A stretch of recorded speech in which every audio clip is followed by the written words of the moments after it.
Story RH, le podcast RH qui ne vous raconte pas d'histoire. Bienvenue à toutes, bienvenue à tous.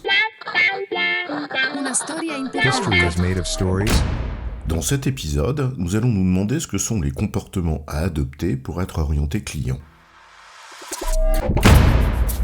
Le client est roi, dit l'adage.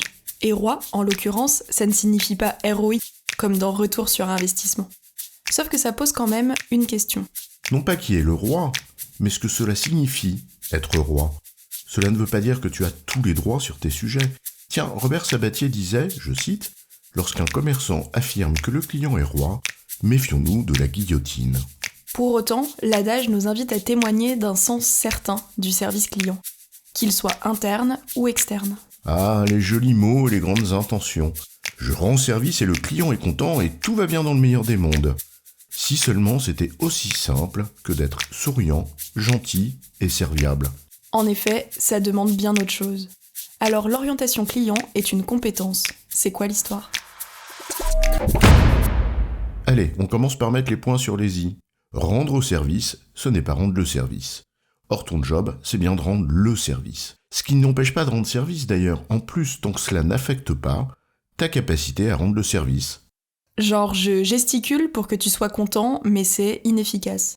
C'est gentil, mais pas pro. Or, en l'occurrence, rendre le service, si c'est une compétence, ça passe par la mise en œuvre des comportements clés. On va en proposer 4, comme on découperait un processus en différentes étapes. Donc c'est totalement arbitraire, mais ça permet de souligner l'essentiel. Étape numéro 1, comprendre vraiment le besoin du client, interne ou externe. On peut penser que c'est simple, mais seulement en apparence. Évidemment, quand tu es au marché et que tu demandes le crayon derrière l'oreille, qu'est-ce qu'il veut ? Une tête de veau. Vu comme ça, en effet, tu es en contact direct, tu poses une question simple pour un besoin simple. Mais dans la plupart des cas, il ne suffit pas de poser la question et de faire preuve d'écoute. Ne serait-ce que parce que le client n'est pas toujours si facile à identifier, qu'il peut y en avoir plusieurs, que l'expression de sa demande n'est pas forcément le problème qu'il a à résoudre.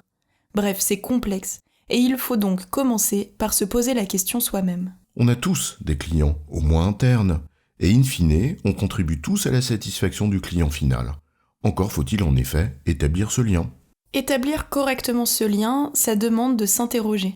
Tiens, par exemple, je fais une formation dans une entreprise. Qui est le client ? Le commanditaire et ses indicateurs ? Les participants et leur satisfaction ?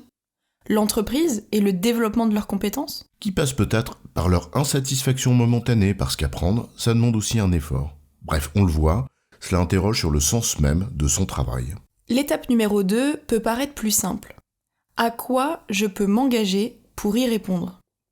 La réponse à cette question dépend en grande partie de la qualité et de la clarté de la réponse à la première. Et d'une exigence, une forme de rigueur, comprendre ce que l'on peut délivrer comme valeur et s'engager sur ce qu'on est certain de délivrer. En un mot, les promesses n'engagent peut-être que celles et ceux qui y croient. Mais ce n'est pas témoigner d'une orientation client que de s'engager à la légère sans être sûr de son coût. Or là où c'est complexe, c'est qu'on est rarement seul dans une chaîne de valeur.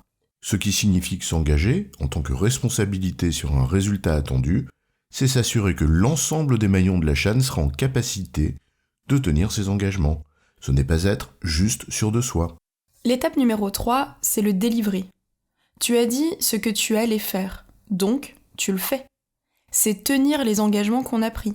Tiens, d'ailleurs, cela vaut peut-être le coup de les avoir définis correctement, précisément, et de l'avoir formalisé en étape 2. Sinon, comment savoir s'ils ont été tenus ? Tout l'intérêt d'un SLA, un Service Level Agreement ou un contrat de service.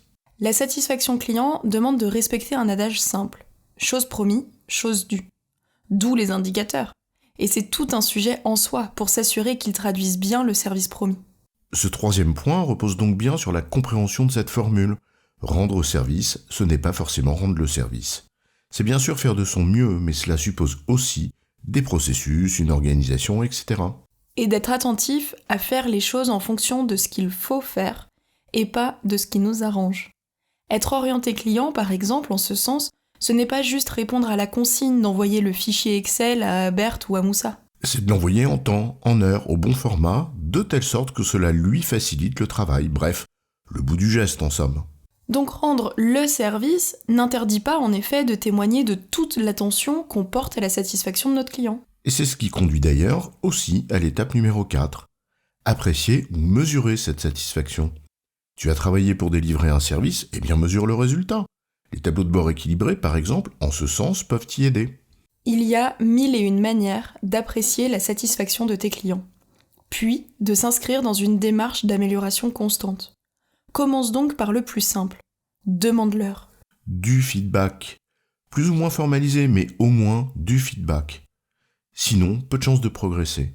Après, bien sûr, tu peux aller plus loin avec des indicateurs réguliers comme le NPS, par exemple.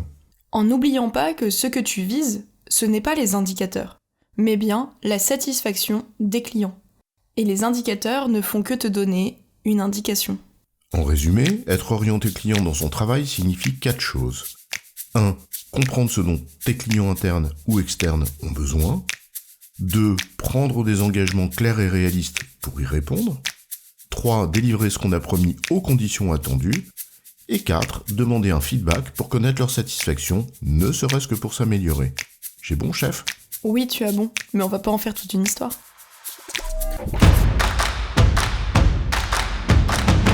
Story RH, le podcast RH qui ne vous raconte pas d'histoire. Retrouvez tous les épisodes sur storyrh.fr.